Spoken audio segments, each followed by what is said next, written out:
Hi all, welcome back. This is mini concert number 88. I want to welcome my live audience today, Shrek and Max and Puppy Dog and Duck and Bear. I'll have to get their names after the show. I'll let you know next week. The first thing tonight is about an Irish bricklayer who had a mishap at work, so he had to let his boss know that he wasn't coming in the next day. It's called a sick note. Dear boss, I write this note to you to tell you of my plight. At the time of writing, I am not a pretty sight. My body is all black and blue, my face a deathly gray. So I write this note to say why Patty's not at work today. While working on the 14th floor, some bricks I had to clear. To throw them down from off the top seemed like a good idea, but the foreman wasn't very pleased. He was an awkward sod. He said I'd have to cart them down the ladder in the hot. Well, to clear away these bricks by hand to me seemed very slow. So I hoisted up a barrel and secured the rope below. But in my haste to do the job, I was too blind to see that a barrel full of building bricks was heavier than me. So when I had untied the rope, the barrel fell like lead.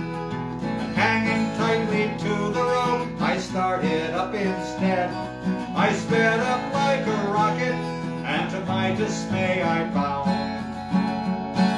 that halfway up I met the bloody barrel coming down. Well, the barrel broke my shoulder, as to the ground it sped. And when I reached the top, I banged the pulley with my head. I held on tight though no one shot from this almighty blow. And the barrel spilled out half its load, 14 floors below. Well, when those bricks had fallen from the barrel to the floor, I then outweighed the barrel, so I started down once more. I held on tightly to the rope as I flew towards the ground, and I landed on the broken bricks scattered all around. As I lay there moaning on the deck, I thought I'd passed the worst. But when the barrel reached the top, that's when the bottom burst. A shower of bricks came down on me, I didn't have a hope. And in all of the confusion, I let go of the bloody rope. Well, the barrel being heavier, it started down once more, and it landed right atop me as I lay there on the floor. It broke 3 ribs in my left arm, and I can only say that I hope you'll understand why Patty's not at work today. Yes, I hope you'll understand why Patty's not at work today. So that's the sick note by Anonymous. First time I ever heard that song was at Pat Troy's Ireland's Own down in Alexandria, Virginia, by a fellow by the name of Seamus Kennedy.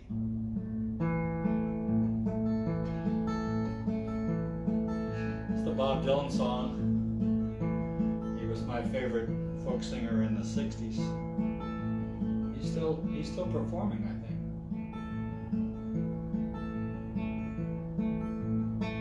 If today was not an endless highway,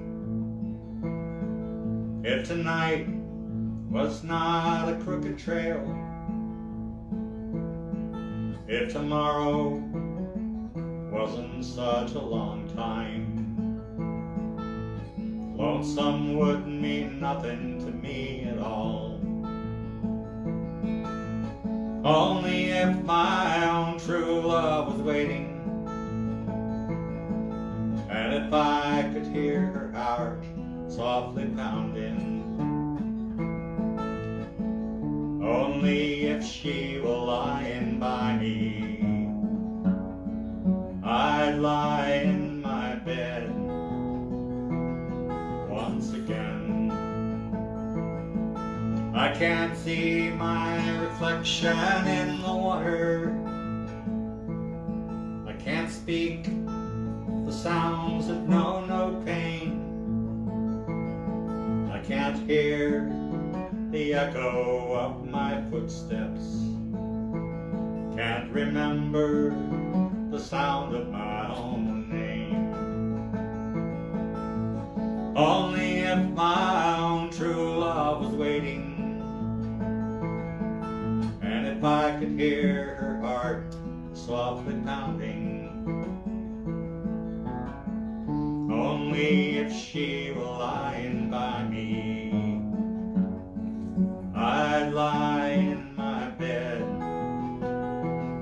once again. Well, there's beauty in the silver shining river, beauty in the sunrise of the sky, but none of these and nothing else can match the beauty that I see each morning in my true love's eyes. Only if my own true love was waiting, and if I could hear her heart softly pounding,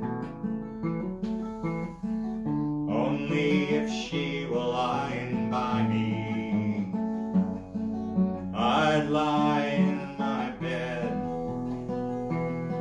once again. Only if my own true love was waiting, and if I could hear her heart softly pounding, only if she were lying by me, I'd lie in my bed once again. So that's Bobby Dylan's Tomorrow Is a Long Time. Next up is a Eric Bogle song. This is this every now and again in the Irish pubs. He wrote songs about World War I. Another one I do is the band played Waltz and Matilda, but that's not this one. About a fellow who's making a tour of a World War I graveyard.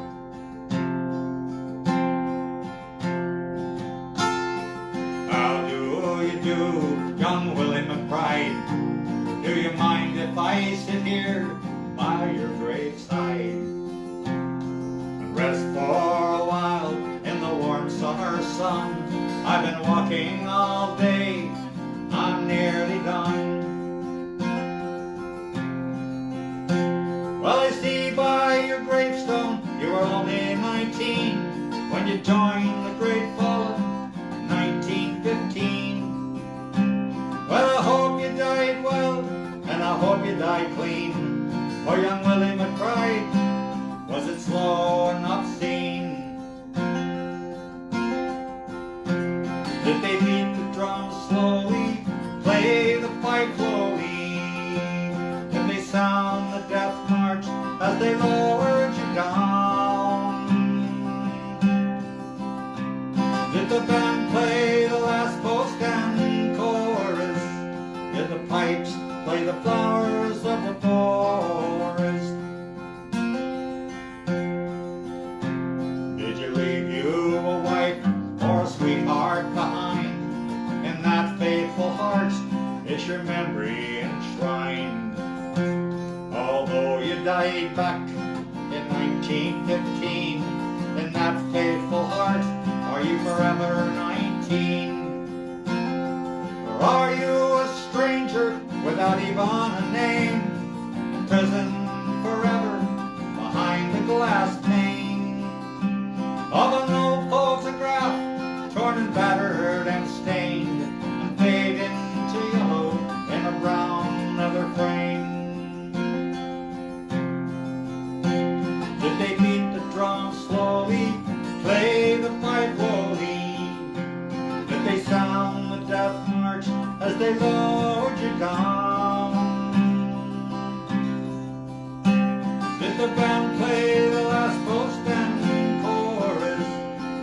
pipes play the flowers of the forest. Well, the sun now it shines on the green fields of France. The wind in the trees makes the red poppies dance. The trenches are long since under the plow. There's no gas, no barbed wire, and no guns firing down. But here in this graveyard, in this no man's land, the countless white crosses in mute witness stand. Tonight's bland indifference to his fellow man, and a whole generation that was butchered and damned. Did they beat the drum slowly, play the pipe rolling? Did they sound the death march as they lowered you down? Did the band play the last post and chorus? Did the pipes play the flowers of the forest? Well, young Willie McBride, I can't help wonder why that those who lie here know why they died. Did they really believe when they answered the call? Did they really believe that this war would end the war? The sorrow, the suffering, the glory, the pain, the living and the dying were all done in vain. For young Willie McBride, it all happened again, and again, and again, and again, and again. Did they beat the drum slowly, play the pipe slowly? Did they sound the death march as they lowered you down? Did the band play the last post and chords? Did the pipes play the flowers of the forest? Did the pipes play the flowers of the forest?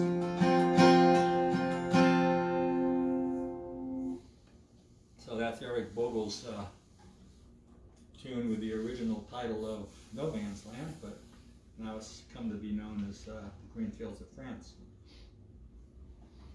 Next up is the Gordon Lightfoot song.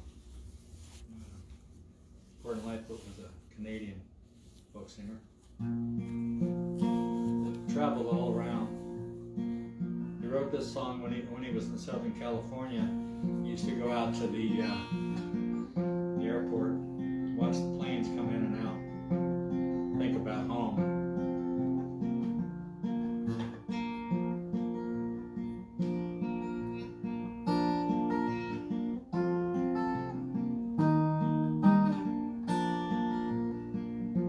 Help me with the title of this one, Early Morning Rain. Okay, never mind. In the early morning rain, with $1 in my hand, and an aching in my heart, and my pockets full of sand. I'm a long way from home,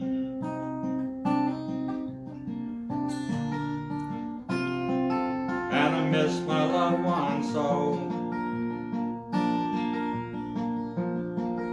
In the early morning rain, with no place to go, out on a runway number 9, big 707 set to go, but I'm stuck here on the ground, where the cold winds blow, where the liquor tasted good, and the women all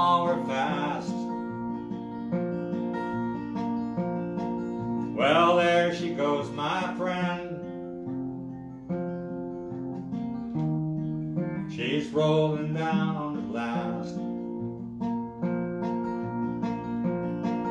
Hear the mighty engines roar. See the silver bird on high.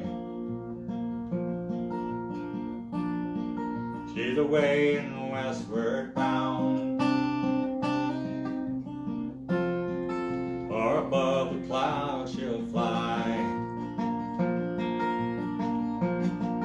where the morning rain don't fall, and the sun always shines. She'll be flying o'er my home in about 3 hours' time. This old airport's got me down. It's no earthly good to me,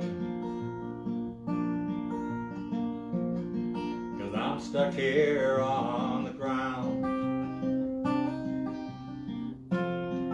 cold and drunk as I might be. You can't hop a jet plane like you can a freight train, so I'd best be on my way in the early morning rain. You can't hop a jet plane like you can a freight train, so I'd best be on my way in the early morning rain.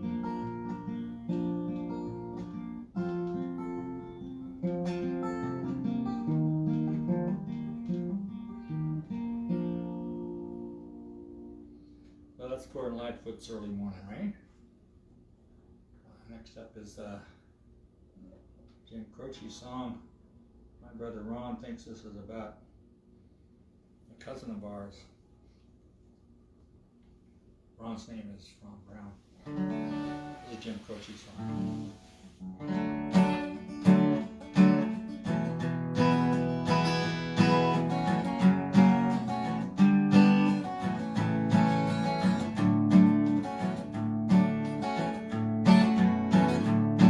Well, the south side of Chicago, that's the baddest part of town. You go down there, you better just beware of a man named Leroy Brown. Well, Leroy's more than trouble, stands about 6'4". The downtown ladies call him treetop lover, and the men just call him sir. He's bad, bad Leroy Brown. He's the baddest man in the whole damn town. Badder than old King Kong, meaner than a junkyard dog. Well, Leroy, he's a gambler, and he likes his fancy clothes. He likes to wave his diamond rings in front of everybody's nose. He's got a custom Continental, got an Eldorado too. He got a 45 gun in his pocket for fun, razor blade in his shoe. He's bad, bad Leroy Brown. He's the baddest man in the whole damn town. Badder than old King Kong, meaner than a junkyard dog. Well, Friday night about a week ago, Leroy was shooting dice. Went into the club, walked a girl named Doris, and my, that girl looked nice. Then he cast his eyes upon her, that's when the trouble soon began. Leroy learned a lesson about a message with the wife of a jealous man. You see, the two of them took to fighting, and when they pulled him from the floor, well, Leroy looked like a jigsaw puzzle with a couple of pieces gone.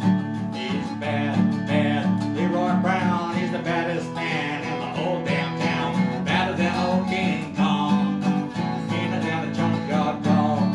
He is badder than old King Kong, meaner than a junkyard dog.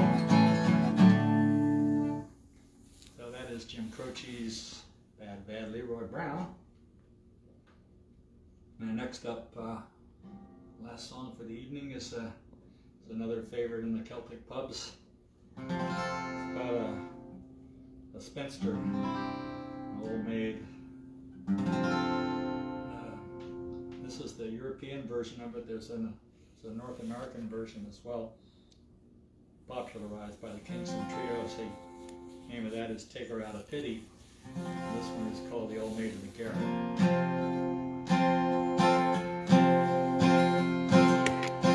Well, I've often heard it said by me father and me mother, going to a wedding is the makings of another. Now if this be true, then I'll go without a bidding. Oh, fine Providence, won't you take me to a wedding? And it's oh dear me, how can it be that I die an old maid in the garret? 'Cause I can cook and I can sew and keep the house right tidy. Rise up in the morning to get the breakfast ready. There's nothing in this whole world would make me so cheery as the wee fat man who would call me his own dearie. And it's oh dear me, how can it be that I die an old maid in the garret? Well, now there's my sister Kate. She's not pretty or good looking, scarcely 16, on a palace she was courting. Now she's 21 with 2 sons and a daughter. Here am I at 43, and I never had an offer. And it's oh dear me, how can it be that I die an old maid in the garret? Well, come landsman or come kinsman, tinker or come tailor, come a doctor, a lawyer, soldier or sailor, come a rich man, a poor man, a fool or witty, come any man at all that would take her out of pity. And it's oh dear me, how can it be that I die an old maid in the garret? Well, now I'm away home, 'cause nobody's eating, nobody's eating, poor Annie's bleeding. I'm away home to my own wee bit garret. If I can't find a man, well, I'll have to buy a parrot. And it's oh dear me, how can it be that I die an old maid in the garret? And it's oh dear me, how can it be that I die an old maid in the garret? Okay, so there's the Old Maid in the Garret, and that's mini concert number 88. I hope you'll join me next week for number 89. I got a Thanksgiving song for you that will surprise you. See you then.